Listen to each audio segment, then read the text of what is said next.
السلام علیکم۔ آج کی ویڈیو میں ہم بات کریں گے اس شخص کی جسے اللہ پسند کرتا ہے۔ کیا آپ جانتے ہیں کہ اللہ کا پسندیدہ بندہ کون ہوتا ہے اور ایسی کیا خصوصیت ہوتی ہے جو کسی بندے کو اللہ کے قریب کر دیتی ہے؟ یہ ویڈیو آخر تک دیکھیں کیونکہ جو باتیں ہم آپ کو بتانے والے ہیں وہ آپ کی زندگی کو بدل سکتی ہیں۔ اللہ کے پسندیدہ بندے کی نشانیاں۔ سب سے پہلے یہ جاننا ضروری ہے کہ اللہ کی محبت پانے کے لیے کن چیزوں کا خیال رکھنا چاہیے۔ نمبر 1، تقوی۔ قرآن پاک میں اللہ تعالیٰ فرماتا ہے، ان اللہ یحب المتقین، بے شک اللہ پرہیزگاروں سے محبت کرتا ہے۔ اللہ کے نزدیک وہی بندہ محبوب ہوتا ہے جو گناہوں سے بچتا ہے اور نیک کاموں کی طرف بڑھتا ہے۔ نمبر 2، عدل و انصاف۔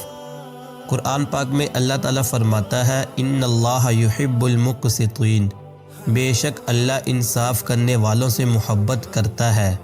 چاہے معاملہ کتنا ہی چھوٹا کیوں نہ ہو، انصاف کرنا اللہ کے قریب لے جاتا ہے۔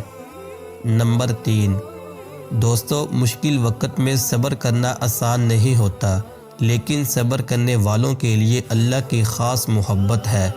حدیث شریف میں آتا ہے، اللہ صبر کرنے والوں کے ساتھ ہے۔ اللہ کی محبت پانے کا طریقہ۔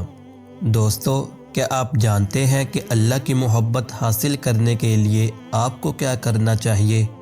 نمبر 1، نماز کی پابندی۔ اللہ کے پسندیدہ بندے وہ ہوتے ہیں جو 5 وقت کی نماز ادا کرتے ہیں۔ نماز نہ صرف اللہ کے قریب کرتی ہے بلکہ دل کو سکون بھی دیتی ہے۔ نمبر 2، قرآن سے محبت۔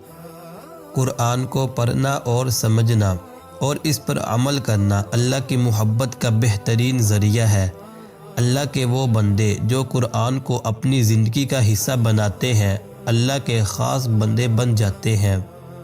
نمبر 3، اچھا اخلاق۔ نبی کریم صلی اللہ علیہ وسلم نے فرمایا، تم میں سے سب سے بہتر وہ ہے جس کا اخلاق سب سے اچھا ہو۔ اچھا اخلاق اللہ کے قریب لے جاتا ہے۔